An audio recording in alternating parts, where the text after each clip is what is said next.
ہر قسم کی حمد و ثنا اللہ ذوالجلال والاکرام کے لیے خاص ہے۔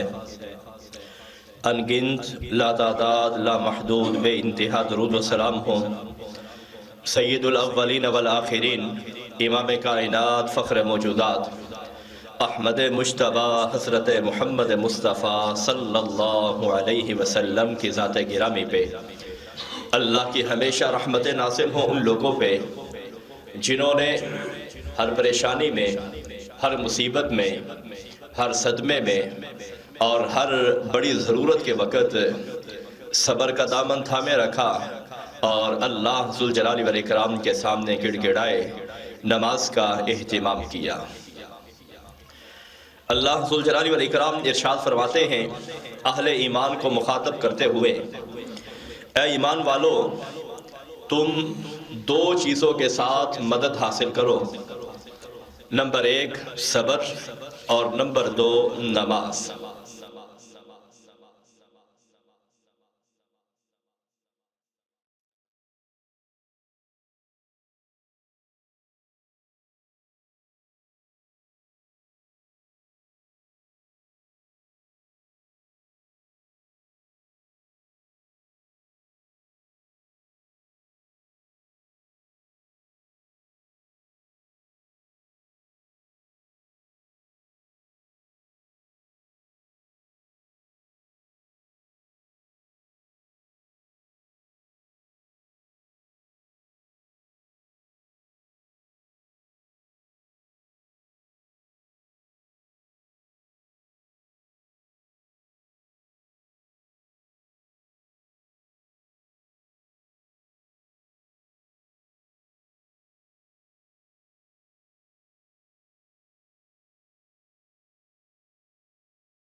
18,937 نمبر پر حضرت صہیب بن سنان رومی رضی اللہ تعالی عنہ بیان کرتے ہیں کہ رسول اللہ صلی اللہ علیہ وسلم جنگ حنین کے موقع پہ آپ نے نماز فجر ادا فرمائی، امامت فرمائی۔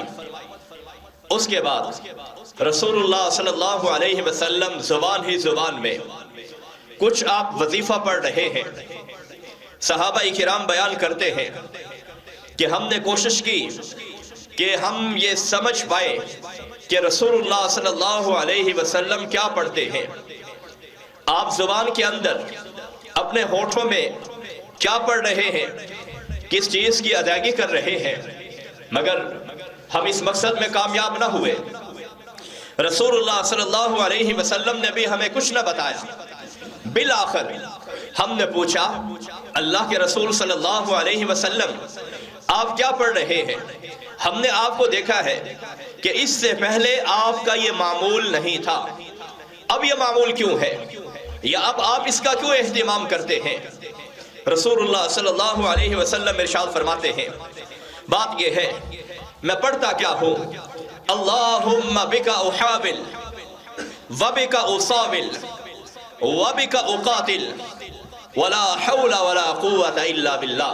اس کا کیا ترجمہ ہے میں بعد میں آتا ہوں، میں یہ پڑھتا ہوں، اللہم بکا احاول وبکا اصاول وبکا اقاتل ولا حول ولا قوت الا باللہ۔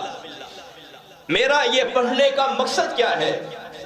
مقصد یہ ہے، آپ نے ارشاد فرمایا فَإِنِّي قَدْ ذَكَرْتُ نَبِيًّا مِنَ الْأَنْبِيَاءِ، مجھے اللہ کے ایک برگزیدہ پیغمبر علیہ السلام یاد آ گئے، اور ان کی خوبی یہ تھی، ان کی شان و شوکت یہ تھی، اُعْطِيَ جُنُودًا مِّن قَوْمِهِ، کہ اللہ ذوالجلال والاکرام نے ان کو کئی لشکر عطا فرمائے تھے، اور یہ لشکر ان کی قوم تھی، اور یہ لشکر ان کی امت سے تعلق رکھنے والے تھے۔ ایک روز ان کی زبان سے یہ بات نکل گئی، من یکافئ ہؤلاء او من یقوم لہؤلاء، کون ہے جو میرے ان شیروں کے سامنے ڈٹ سکتا ہے، میرے ان جانثاروں کے سامنے کھڑا رہ سکتا ہے، کون ہے جو میرے ان شاہینوں کا مقابلہ کرے گا؟ اللہ ذوالجلال والاکرام کو یہ بول پسند نہ آئے۔ اللہ ذوالجلال والاکرام اپنے بندوں کی جلدی پکڑ کر لیتا ہے تاکہ ان کا معاملہ دنیا کے اندر صاف کر دیا جائے۔ دنیا میں ایک بٹھی ہے جہاں پہ گناہ معاف ہوتے ہیں، پریشانی سے، صدمے سے، بیماری سے، دکھ سے، رنج سے، حتیٰ کہ تھکاوٹ سے بھی گناہ معاف ہوتے ہیں۔ میں نہیں کہہ رہا، سید کائنات حضرت محمد رسول اللہ صلی اللہ علیہ وسلم نے ارشاد فرمایا، آپ یہ جو انجیکشن لگواتے ہیں یا ڈرپ لگواتے ہیں، یہ بھی ایسا عمل ہے جس عمل سے گناہ معاف ہوتے ہیں۔ اگر آدمی یہاں پہ اس کے گناہ معاف نہ ہوئے، اس کی صفائی نہ ہوئی، تو پھر دوسری انسان کی بٹھی وہ قبر ہے، پھر تیسری بٹھی قیامت کا دن ہے، اور پھر جو خدا نہ خواستہ وہاں میں بھی صاف نہ ہوا پھر اس کو جہنم میں ڈالا جائے گا۔ اللہ ذوالجلال والاکرام نے فَأَوْحَى اللَّهُ إِلَيْهِ، اللہ ذوالجلال والاکرام نے اپنے اس پیغمبر کو وحی کی اور کہا اخبر لقومک بین احدی ثلاث، آپ کے سامنے، آپ کی قوم کے سامنے، آپ کا یہ جو لشکر جرار ہے اس کے سامنے تین ہی رستے ہیں، چوتھا کوئی رستہ نہیں ہے۔ پہلا رستہ یہ ہے کہ ہم آپ کے اوپر ایسا دشمن مسلط کریں گے جو آپ کو زیر نگی اور سر نگو کر دے گا، اپنے حکم کے مطابق آپ کو چلائے گا۔ اور دوسرا رستہ یہ ہے ہم آپ کے اوپر بھوک ڈال دیں گے، اور تیسرا رستہ یہ ہے ہم آپ کو موت دے دیں گے۔ انتخاب آپ کا ہے، چناؤ آپ نے کرنا ہے، دشمن قبول کرنا ہے، بھوک قبول کرنی ہے، موت قبول کرنی ہے۔ یہ پیغمبر علیہ السلام اپنی قوم سے مشورہ کرنے لگے، اپنی ہائی کمان کو بٹھایا کہ اس طرح کی بات ہے، معاملے کی یہ صورت ہے، اللہ ذوالجلال والاکرام ناراض ہوئے ہیں میرے اس بول سے، میرے اس قول سے۔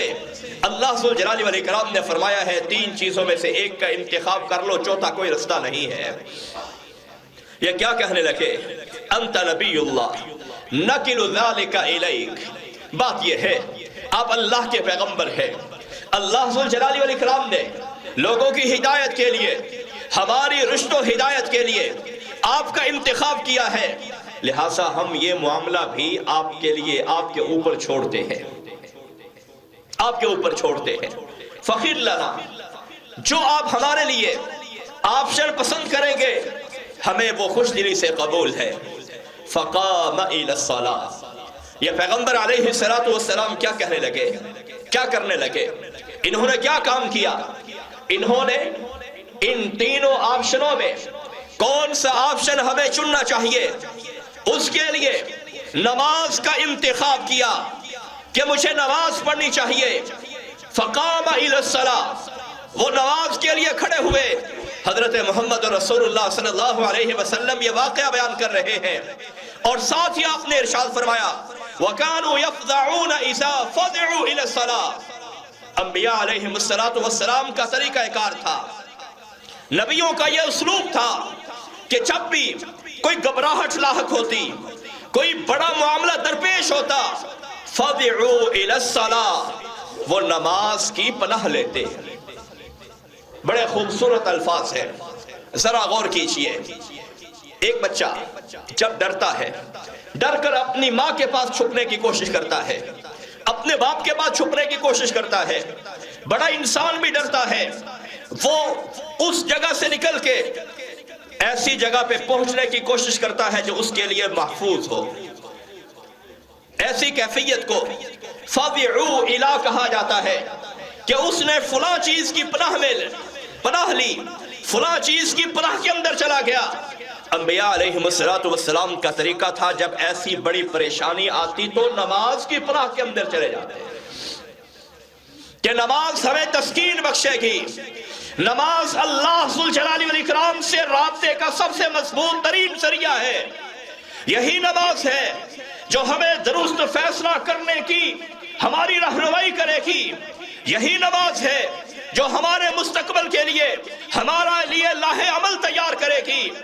تمام انبیاء علیہ السلام کا یہی طریقہ رہا، انہوں نے بھی نماز کا اہتمام کیا۔ رسول اللہ صلی اللہ علیہ وسلم فرماتے ہیں یہ نماز کی پناہ میں آتے، نماز سے پناہ لیتے۔ جب نماز پڑھتے اپنے آپ کو پرسکون محسوس کرتے اور اپنے آپ کو وہ محفوظ کرتے کہ اب وہ کسی چیز کی پناہ کے اندر آ چکے ہیں۔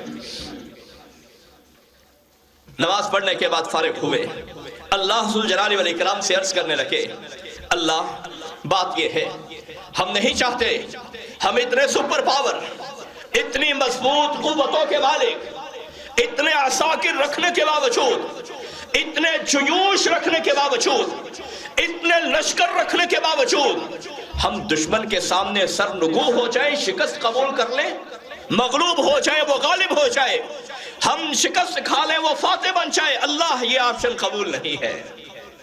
دوسرا آپشن کہ یا اللہ بھوک یہ بہت بڑی آزمائش ہے، یہ بھوک کے اوپر بھی صبر نہیں کر سکتے۔ تیسرا اور آخری آپشن یہ ہے کہ یا اللہ موت قبول ہے، موت قبول ہے، موت سے چارہ نہیں ہے، چھٹکارا نہیں ہے۔ جو انسان دنیا میں آیا ہے مرنے کے لیے آیا ہے، کسی کو یہاں پہ بقا نہیں ہے، کسی کو یہاں پہ ثبات نہیں ہے۔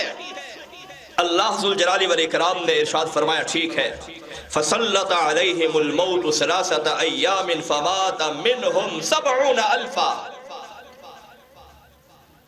جب پیغمبر علیہ السلام نے موت کو قبول کیا تو 3 دن کے اندر، صرف 3 دن کے اندر 70,000 مجاہدین فوت ہو گئے، 70,000۔ اس سے آپ اندازہ لگا لیں کہ ان کی کتنی بڑی تعداد تھی، کتنا بڑا لو لشکر تھا۔ اور یہ جو لشکر اور یہ جو عساکر یہ کچھ کام نہ آئے۔ اللہ یہ سمجھانا چاہتے ہیں اپنے بازوؤں کے اوپر، اپنی قوت کے اوپر کبھی بھروسہ مت کرو۔ بھروسہ کرنے کی جو چیز ہے وہ اللہ ذوالجلال والاکرام کی چیز ہے۔ جنگ حنین ہوئی، یہاں بھی صحابہ کرام سے کچھ ایسی ہی اجتہادی خطا سرزد ہوئی۔ جنگ حنین کے لیے مکہ فتح ہوا تو اس کے بعد یہ جنگ حنین ہے۔ کچھ لوگوں نے کہہ دیا آج ہمارے سامنے کون ٹھہر سکتا ہے۔ اللہ ذوالجلال والاکرام کو یہ بول پسند نہ آیا۔ انسان ہے نا، غلطی کر جاتا ہے۔ اللہ ذوالجلال والاکرام کو یہ بول پسند نہ آیا۔ رسول اللہ صلی اللہ علیہ وسلم تک بھی یہ خبر پہنچی، آپ نے بھی اس پر ناپسندیدگی کا اظہار کیا۔ صحابہ کرام 12,000 کی تعداد میں ہیں، 12,000۔ 10,000 کا یہ لشکر جرار مدینہ طیبہ سے مکہ مکرمہ کو فتح کرنے کے لیے نکلا۔ پھر 2,009 مسلمین جو تھے صحابہ کرام وہ رسول اللہ صلی اللہ علیہ وسلم کے لشکر میں شامل ہوئے۔ 12,000 کا یہ لشکر تھا، بہت بڑی طاقت۔ آپ اندازہ کیجئے 12,000 بندے کسی جگہ پہ موجود ہیں۔ لیکن ہوا کیا؟ صحیح بخاری مسلم میں لمبی روایت ہے، صبح کا وقت ہے، ابھی صبح صحیح طرح طلوع نہیں ہوئی، فجر کا وقت لگا لیں یا اس سے کچھ پہلے کا وقت۔ صحابہ کرام مجاہدین اسلام ابھی جا رہے ہیں، بنو حوازن یعنی پہاڑیوں پہ انہوں نے مورچے باندھے ہوئے ہیں اور گھات کے اندر ہیں۔ جب مسلمانوں کا لشکر ان کے حصار میں آیا اور ان کے ہدف کے سامنے آیا، انہوں نے خوب تیر اندازی کی اور کیفیت یہ تھی کہ تمام صحابہ کرام دائیں اور بائیں جہاں جس کو جگہ ملی وہاں پہ چلے گئے، میدان چھوڑ دیا۔ رسول اللہ صلی اللہ علیہ وسلم باقی رہ گئے، حضرت عباس بن عبد المطلب آپ کے ساتھ باقی رہ گئے، اور کچھ صحابہ کرام باقی رہ گئے۔ باقی سارے صحابہ کرام بھاگ گئے، ادھر ادھر چلے گئے۔ اللہ ذوالجلال والاکرام نے بطور خاص اس کا ذکر کیا ہے، لقد نصرکم اللہ فی مواطن کثیرۃ ویوم حنین اذ اعجبتکم۔ جب میدان حنین کے اندر، جنگ حنین کے اندر ہم نے تمہاری مدد کی، اور بھی کئی میدانوں کے اندر تمہاری مدد کی۔ اذ اعجبتکم کثرتکم، تمہاری کثرت نے تمہیں تعجب میں ڈال دیا کہ آج ہمیں کوئی نہیں شکست دینے والا۔ رسول اللہ صلی اللہ علیہ وسلم ارشاد فرماتے ہیں، اللہ ذوالجلال والاکرام نے اس نبی کے 70,000 امتیوں کو 3 دن کے اندر موت دی ہے، اور میں اس لیے پڑھتا ہوں اللہم بک احاولو، اللہ تو ہی وہ ہستی ہے جس کی توفیق سے، جس کی مدد سے، جس کی عطا کردہ جرت سے میں دشمن کے اوپر حملہ آور ہوتا ہوں، اور دھوکہ دے کر جنگ کے اندر کو جنگی چال چل کے میں ان کے اوپر حملہ آور ہوتا ہوں، وبک اساول، اللہ میں چھلانگ لگا کر ان کے اوپر غلبہ پانے کی کوشش کرتا ہوں، وبک اقاتل، تیری توفیق کے ساتھ، تیری مدد کے ساتھ میں ان کے ساتھ جہاد کرتا ہوں، ولا حول ولا قوت الا باللہ، اللہ طاقت کا سرچشمہ تو ہے، قوت کا سرچشمہ تو ہے، فتح کا سرچشمہ تو ہے، کامیابی کا سرچشمہ تو ہے، اگر تو فتح دے گا، کامیابی دے گا، فتح بھی ملے گی، کامیابی بھی ملے گی، اگر تو نہیں دے گا تو ہمیں کچھ نہیں ملے گا۔ آپ نے یہ درس دیا، اور اس کے ساتھ جو ہمارے اس جمعے سے متعلق ہے وہ یہ بات ہے کہ انبیاء علیہم السلام کے سامنے جب کوئی کٹھن مرحلہ ہوتا، اہم مسئلہ درپیش ہوتا، اس کے حل کے لیے وہ 2 رکعت نفل نماز کا اہتمام کیا کرتے تھے۔ رسول اللہ صلی اللہ علیہ وسلم نے بدر کے موقع پہ بھی آپ نے 2 رکعت پڑھی، پچھلے خطبہ جمعہ میں بتا چکا ہوں۔ حضرت ابراہیم علیہ السلام کا بھی یہی طریقہ کار تھا، اور سلف صالحین جن پہ اللہ ذوالجلال والاکرام کی رحمتیں نازل ہوئی ان کا بھی یہی طریقہ کار تھا۔ خطیب بغدادی رحمہ اللہ اپنی کتاب تاریخ بغداد دوسری جلد صفحہ نمبر 164 اور 165 پہ 4 محدثین کا واقعہ ذکر کرتے ہیں۔ یہ 4 محدثین کون سے ہیں؟ ایک محمد بن جریر طبری، جن کی تفسیر طبری اور تاریخ طبری نہایت مشہور ہے۔ دوسرے امام الائمہ محمد بن خزیمہ، جو ابن خزیمہ کے نام سے مشہور ہیں، صحیح ابن خزیمہ 4 جلدوں میں ان کی یہ شائع شدہ ہے۔ تیسرے امام محمد بن نصر مروزی، ان کی کتاب تعظیم و قدر الصلاۃ اور دیگر کئی کتابیں ان کی وہ شائع شدہ ہے۔ چوتھے امام محمد بن ہارون الرویانی، جن کی مسند الرویانی 3 جلدوں میں شائع شدہ ہے۔ یہ 4 محدثین جن کے نام محمد ہے، چاروں کے نام محمد ہے۔ مسئلہ بتا رہا ہوں، محمد نام رکھنا یہ محدثین کا طریقہ رہا ہے۔ امام بخاری کا نام بھی محمد تھا، امام ترمذی کا نام بھی محمد تھا، یہ چاروں امام ان کا نام بھی محمد ہے۔ ان میں سے ایک امام جن کی تفسیر اور تاریخ طبری نہایت مشہور ترین ہے، اس لیے لوگوں کے ہاں یہ تصور ہے کہ محمد نام نہیں رکھنا چاہیے، یہ بالکل غلط تصور ہے۔ رسول اللہ صلی اللہ علیہ وسلم نے خود حکم دیا، امام البانی نے سلسلہ صحیحہ کے اندر اس حدیث کو ذکر کیا، تسموا باسمی ولا تکنوا بکنیتی، فرمایا کہ میرے نام کے ساتھ اپنا نام رکھو جو میری کنیت ہے، میری زندگی میں تم نے میری کنیت نہیں رکھنی، نام رکھو۔ ہم احمد تو نام رکھتے ہیں، جب محمد کی باری آتی ہے نہیں جی یہ نام نہیں رکھنا چاہیے، لوگوں نے عجیب باتیں کی ہوئی۔ تو عرض کرنے کا مقصد یہ ہے کہ محمد نام رکھنا چاہیے اپنی اولاد کا، اگر نہیں نام رکھا تو اس کے ساتھ ثابتہ یا لاحقہ، یعنی نام کے شروع میں یا نام کے بعد میں اس کا ضرور استعمال کرنا چاہیے۔ یہ بڑی ہی بابرکت نسبت ہے، یہ بڑی ہی مقدس نسبت ہے، اور یہی سبب ہے کہ میں نے بھی اپنے نام کے ساتھ محمد خبیب احمد، یعنی شروع میں بھی محمد ہے آخر میں احمد ہے، رسول اللہ صلی اللہ علیہ وسلم سے اسی تعلق کی نسبت کی وجہ سے کہ ہمارے سب کچھ ہی، ہماری ہدایت کا سرچشمہ وہ رسول اللہ صلی اللہ علیہ وسلم ہے، ہمارے لیے جنت کی ضمانت ہمارے پیغمبر حضرت محمد رسول اللہ صلی اللہ علیہ وسلم ہے، تو اس لیے یہ کوئی نسبت ممنوع نہیں ہے۔ یہ بیان کرتے ہیں کہ ہم طلب علم کے لیے اپنے گھر سے نکلے اور ملک مصر میں جا پہنچے۔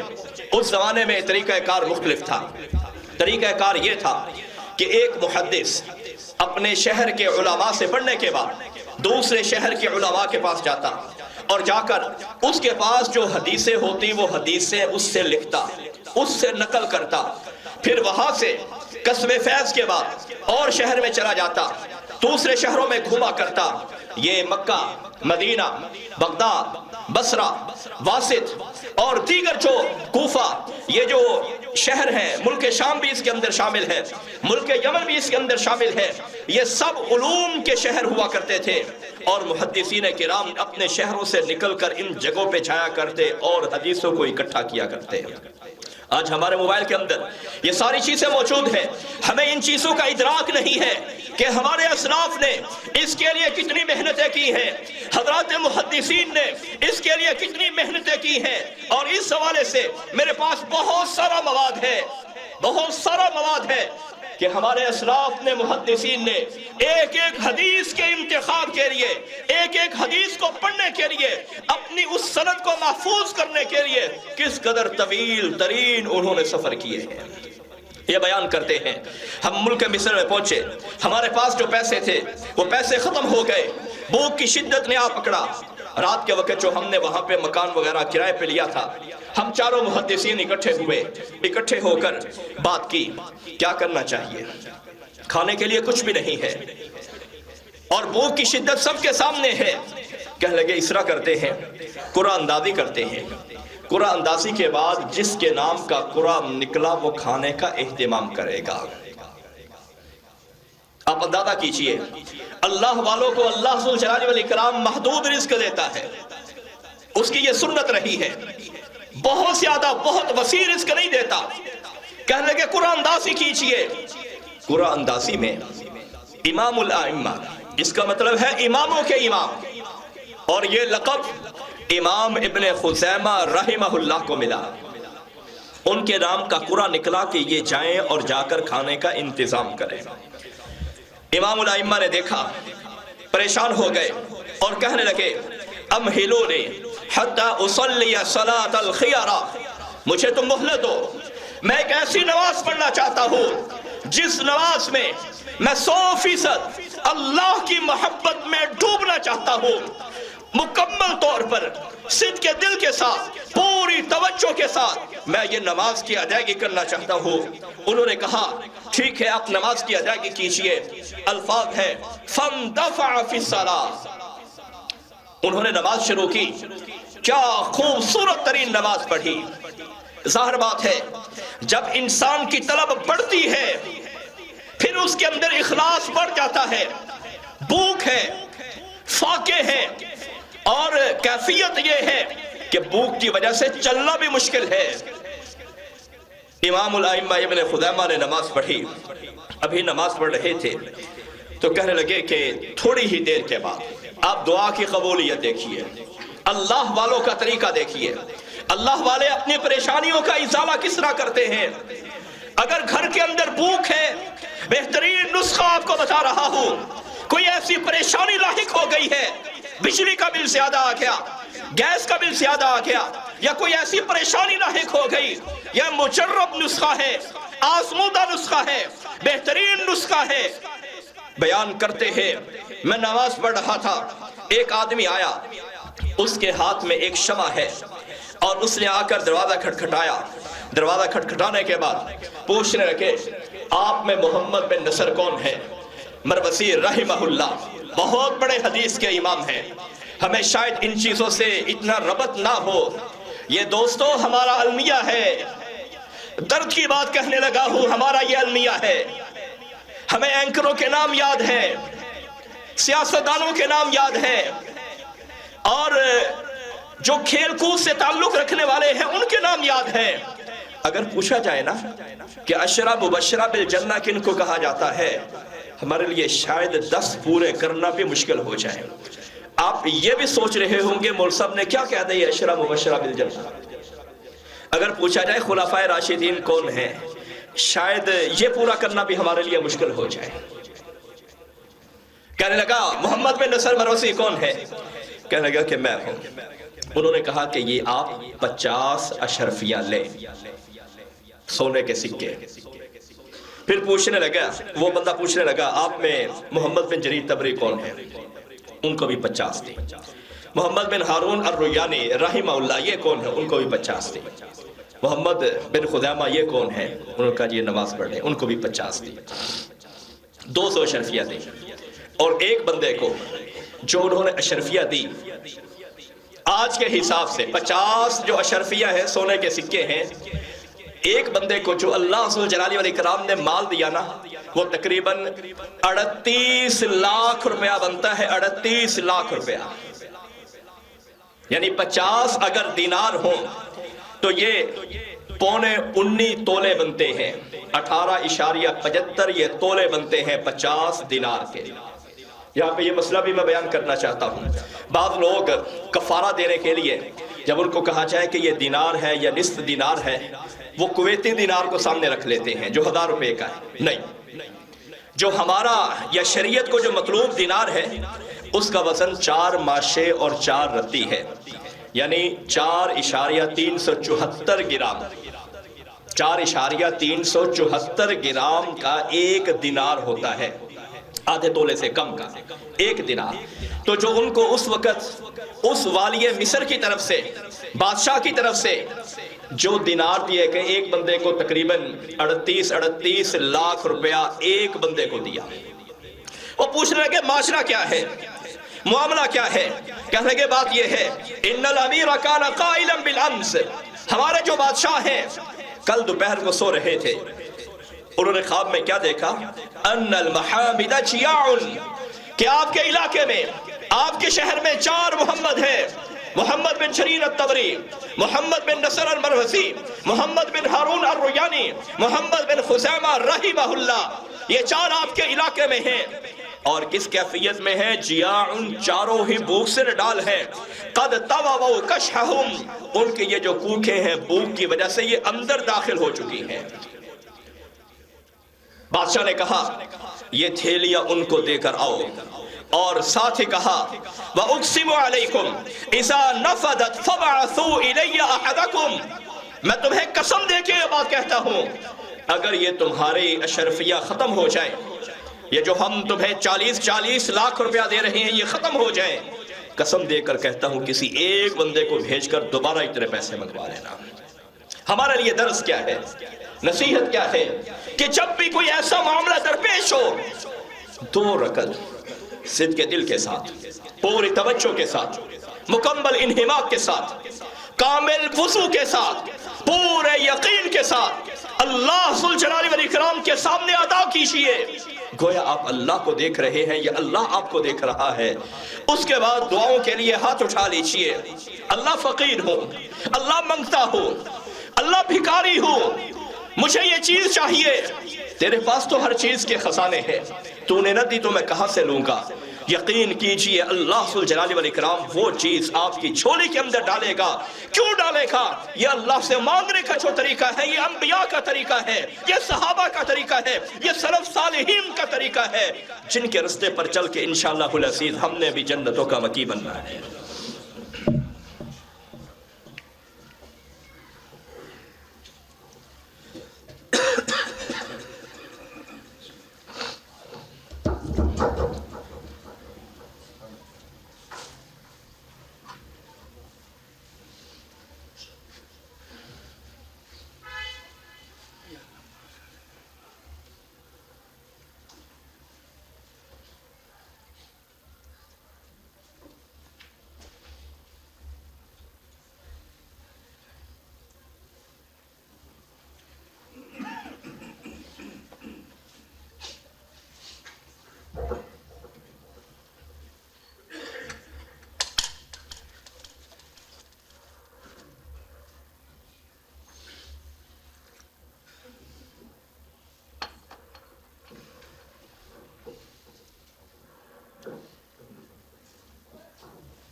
ان الحمد لله نحمده ونستعينه ونستغفره ونعوذ بالله من شرور انفسنا ومن سيئات اعمالنا من يهده الله فلا مضل له ومن يضلل فلا هادي له اشهد ان لا اله الا الله وحده لا شريك له واشهد ان محمدا عبده ورسوله صلی اللہ علیہ وسلم۔ اللہ فرماتے ہیں ایمان والو تم مدد طلب کرو صبر کے ساتھ اور نماز کے ساتھ، بے شک اللہ صبر کرنے والوں کے ساتھ ہے۔ جب بھی آپ کو کوئی پریشانی لاحق ہو، کوئی صدمہ ہو یا کوئی اہم کام کرنا ہے، متذبذب ہے کیا کریں، کس طرح کرنا چاہیے، مکمل اچھی طرح وضو کیجئے، اللہ کے سامنے کھڑے ہو کر 2 رکعت نفل نماز ادا کیجئے، سلام پھیرنے کے بعد اللہ کے سامنے ہاتھ اٹھا لیجئے، اس یقین کے ساتھ کہ مجھے خالی واپس نہیں کرے گا۔ اللہ انسان کے ساتھ اس طرح کا برتاؤ کرتے ہیں جس طرح انسان اللہ کے بارے میں سوچتا ہے۔ تو یہ بہترین طریقہ ہے انبیاء علیہ السلام کا اور صحابہ کا اور دیگر کا طریقہ ہے، اس کا اہتمام کرنا چاہیے۔ اللہ ذوالجلال والاکرام ہم سب سلام کا اور صحابہ کا اور دیگر کا طریقہ ہے، اس کا اہتمام کرنا چاہیے۔ اللہ ذوالجلال والاکرام ہم سب